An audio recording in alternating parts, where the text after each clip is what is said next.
Hello, this is Doug, the 2-Minute Gardener. It's time for another small backyard remodel. This one's going to feature a fireplace, a bamboo-topped shade structure, a barbecue, there it is, it turned out great, and a paver patio.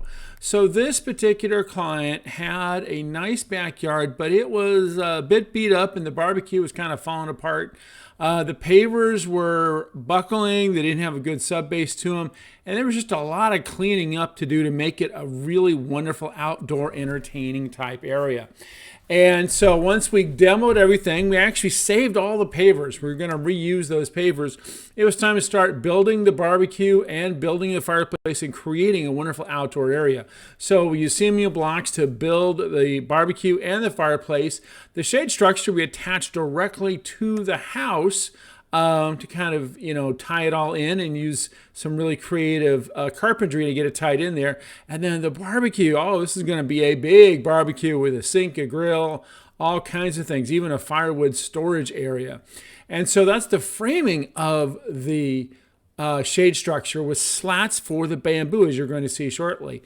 Once we get that laid out, then we put in the fireplace, and the barbecue had this wonderful concrete countertop that got stained and polished. It's really kind of a neat look there. So here's a couple more shots of the guys building the chimney. Once all the big stuff was built, then it was time to start laying in the pavers and putting those pavers back in. And so we had just enough pavers to do most of it, but then we brought in some extra pavers to kind of give it a nice finishing edge. And while those guys were laying the pavers in, they were doing some more work on the barbecue. And here's the barbecue starting to get a little cleaned up, starting to get stained. But they're going to do most of the really good staining after they get the pavers in. And still putting those pavers back in. Again, these were the pavers that were there, but they needed to have a proper sub base. As you've seen in some of my other videos, when I talk about proper paver installation, really important to have that crushed road base that's compacted so that you have that sub base that doesn't move. Then you do the leveling sand to get it all to tie in really nice. Here's the finished product on the pavers, and that turned out great. And now it's time to put on that wonderful stucco coat and on the barbecue. The chimney, the fireplace and chimney, got this wonderful El Dorado facade. They actually picked this to match the fireplace on the inside. So again, when you're doing these outdoor rooms, it's important you want to try and tie it all together. And there's that barbecue again. Now you can see what it's looked like. Then the top has been polished nightly. Still needs the appliances put in. That's going to happen shortly. Here's the bamboo slots. Now the shade structure was grooved so that the bamboo can be removed easily because that bamboo is only going to last about 3 or 4 years. So it's going to have to be changed out. And then we installed a lot of lights into the barbecue, as you're about to see. So here is the finished product. So we did this different color edging on the paver patio, and there's those lights on the barbecue. The chimney turned out great. It is a wood-burning chimney. It was important that it was at least 5 feet away from the property line and had a really nice facade feature to it to add some really wonderful ambience for the outdoor dining area.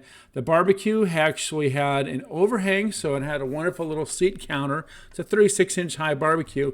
And as you can see, it had the grill, the drawers, the sink for washing up all kinds of stuff, and then extra storage area, as well as some really cool power lights for running those blenders for mixing the margaritas. And here again is that nice edging, and we added some nice low maintenance plants for the perimeter and the chimney. And then of course the finishing touches, you want to throw some lights on these things. So I always recommend to folks that if you have these multiple rigging points, and there's that chimney top, so again you want to have a spark arrestor if you have a wood top chimney, but I always recommend, getting back to the lights, that you do a couple different things. You have down lights on the dining room, you have these angled lights on the barbecue itself, so that, as you can see, when night falls, it has some really nice lighting on it to kind of light up the barbecue area itself.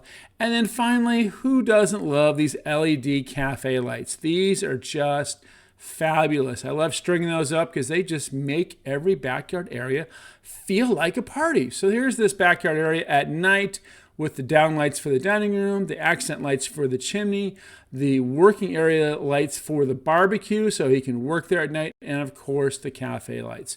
Well, that's all the time we have for today. This is Doug, the 2-Minute Gardener, saying if you enjoyed this video, make sure to hit that like button and subscribe to get more of my garden videos. Until next time, this is Doug, the 2-Minute Gardener, saying thanks for watching.